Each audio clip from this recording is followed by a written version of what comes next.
Hello everyone, my name is Krishnsheel, faculty of Six Sigma Institute of Technology and Science. Today I will explain you about micrometer and how to take reading in micrometer. For it, let's go to my lab. और इस तरीके से बच्चों मैंने अपने lab से ये एक माइक्रोमीटर ले लिया है। अब इस माइक्रोमीटर की सहायता से, जिसको पेच मापी भी कहते हैं, इसकी सहायता से हम किसी तार का व्यास ज्ञात करेंगे। और इसके लिए हमें इस माइक्रोमीटर के बारे में तीन चीज़ें पता होना चाहिए। इसका मेन स्केल किस तरीके से निकालते हैं, और ये सर्कुलर स्केल किस तरीके से इसका रीडिंग निकालते हैं, और इसका अल्पतमांक कितना होता है। यानी कि आपको तीन चीज़ें पता होना चाहिए। एक मेन स्केल रीडिंग, दूसरा सर्कुलर स्केल रीडिंग, और तीसरा LC यानी कि लिस्ट काउंट यानी कि अल्पतमांक। ये तीन चीज़ आपको पता होना चाहिए। तो इसके लिए हम सबसे पहले मेन स्केल के बारे में बात करेंगे। जब हम इस माइक्रोमीटर को घुमाते हैं तो एक स्केल निकल के आता है। आप ये देख पा रहे हैं पेन की सहायता से ये एक स्केल निकल के आता है। ये देखिए, जैसे हम निकालते चले जाएंगे ऐसे सीधे एक स्केल निकल के आएगा। ये मेन स्केल कहलाता है, यानी कि मुख्य पैमाना कहलाता है। और जिसको मैं घुमा रहा हूँ, ये जो मैं घुमा रहा हूँ, ये आपका गोलीय पैमाना होता है, जिसको मैं घुमा रहा हूँ। ठीक है। मेन स्केल में 25 खाने होते हैं। मेन स्केल में 25 खाने होते हैं। यहाँ से आप इधर जाएंगे तो 25 खाने होंगे, और गोलीय पैमाने पे 50 खाने होंगे। जैसे कि आप देख सकते हैं ये 45, 46, 46, 47, 48, 49, 50 खाने होंगे। और मेन स्केल में 25 खाने होंगे। आप इसको पूरा खोलेंगे तो ये 25 खाने आपको देखेंगे। अब इस 25 खाने की सहायता से हम आगे इसको पहले आपका माइक्रोस्कोप को ऐसे इस तरीके से बंद कर देंगे।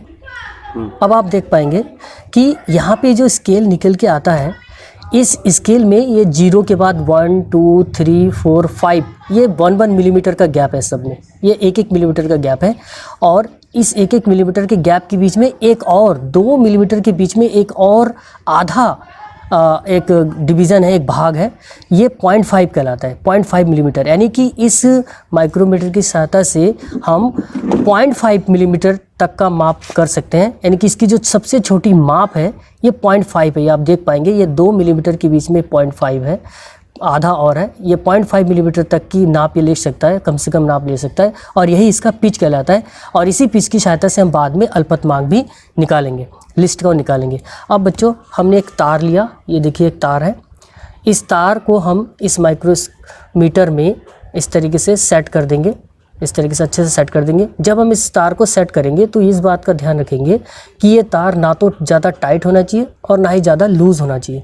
और उसके बाद हम सबसे पहले देखेंगे कि हमारे पास मेन स्केल रीडिंग कितना आ रहा है। मेन स्केल रीडिंग तो उसके लिए हम यहाँ देखेंगे, देखिए पेन से गिनेंगे ऐसे 1 millimetre, 2 millimetre, 3 millimetre, 4 millimetre, 5 millimetre बिल्कुल क्लियर है। 5 मिलीमीटर तक पूरा क्लियर है। ये 5 मिलीमीटर तक पूरा क्लियर है। और ऊपर से आधा और दिख रहा है, ये ऊपर से आधा और दिख रहा है। यानी कि कुल मिलाकर ये 5.5 मिलीमीटर जो है मेन स्केल रीडिंग हो गया। और इस तरीके से हम 5.5 यहाँ पे मेन स्केल रीडिंग मिलीमीटर लिख लेंगे, 5.5 मिलीमीटर लिखेंगे। अब हम देखेंगे कि हमारा जो सर्कुलर स्केल रीडिंग है, यानी कि जो गोलीय पैमाने पर जो रीडिंग है, ये कितना है। जिसके लिए हम देख पाएंगे कि ये सर्कुलर स्केल रीडिंग में जब हम देखेंगे तो देखेंगे ये देखिए 5 है, 6, 7, 8, 9, 10 को भी क्रॉस कर गया। और 10 के बाद ये 11 पे जाके ये मैच हो रहा है। ये देखिए आप देख सकते हैं कि ये जो है आपका 11 पे मैच हुआ। 10, 11 के बाद ये मैच हुआ और ये जो मैच हुआ ये मेन स्केल को कहाँ मैच कर रहा है। ये जो मुख्य पैमाने की ये जो लाइन है, इसको ये गोलीय पैमाना कहाँ मैच कर रहा है। मतलब हम आपको बताना चाह रहे हैं ये जो मेन स्केल है ये इस गोलीय पैमाने को कहाँ पे मैच कर रहा है। तो हम उस जगह का रीडिंग हम देख लेंगे तो हम देखेंगे कि 11 पे मैच कर रहा है। ये 11 पे, ये आप देख पाएंगे कि ये 11 पे, ये देखिए 10 के बाद ये 11 पे ये मैच कर रहा है। तो ये हमारा जो गोलीय पैमाने का जो रीडिंग हो गया वो हमारे पास 11 हो गया। 11 अब 11 हो गया। उसके बाद जब हम इसका टोटल रीडिंग निकालेंगे, जो टोटल रीडिंग होगा वो होगा main scale reading plus circular scale reading.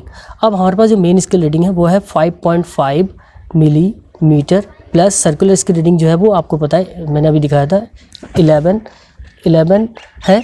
अब इस 11 में लिस्ट काउंट LC से मल्टीप्लाई कर देंगे। लिस्ट काउंट मतलब होता है अल्पतमांक से हम मल्टीप्लाई कर देंगे। अभी अल्पतमांक कैसे निकालते हैं, अल्पतमांक यानी कि लिस्ट काउंट निकालने के लिए जो होता है अल्पतमांक लिस्ट काउंट जो होता है वो निकालने के लिए हम कैसे करेंगे, देखिए अल्पतमांक बराबर जो होता है वो होता है पिच, यानी कि पिच बटे गोलीय पैमाने में खानों की संख्या, गोलीय पैमाने में खानों की संख्या। अब हमारे पास पिच कितना है, मैंने आपको बताया था कि इसका जो पिच है वो 0.5 है, क्योंकि सबसे कम माप जो ये ले सकता है वो 0.5 मिलीमीटर ले सकता है। तो 0.5 mm जो है इसका पिच है।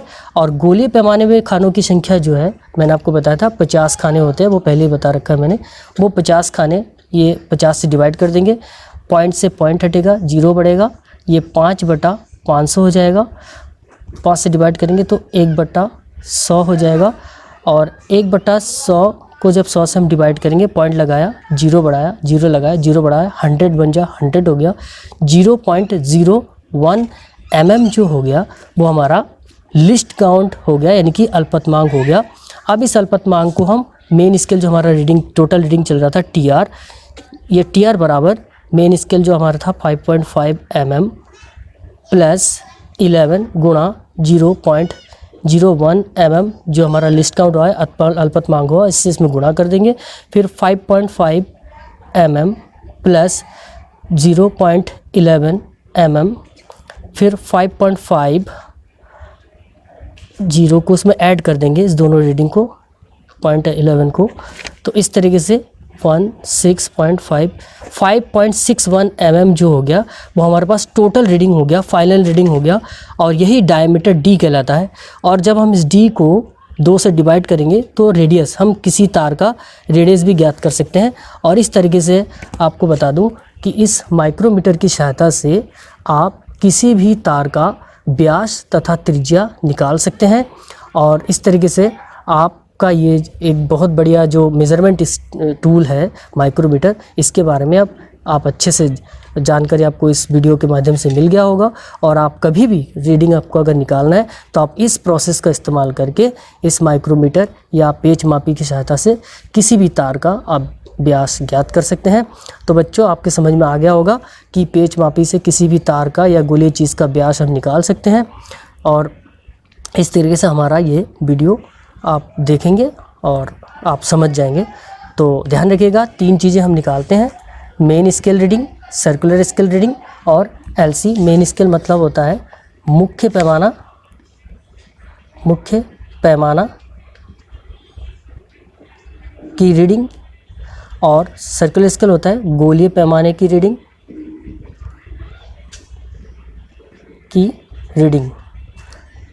इसकी सहायता से आप, और LC की सहायता से आप किसी भी तार का व्यास ज्ञात कर सकते हैं।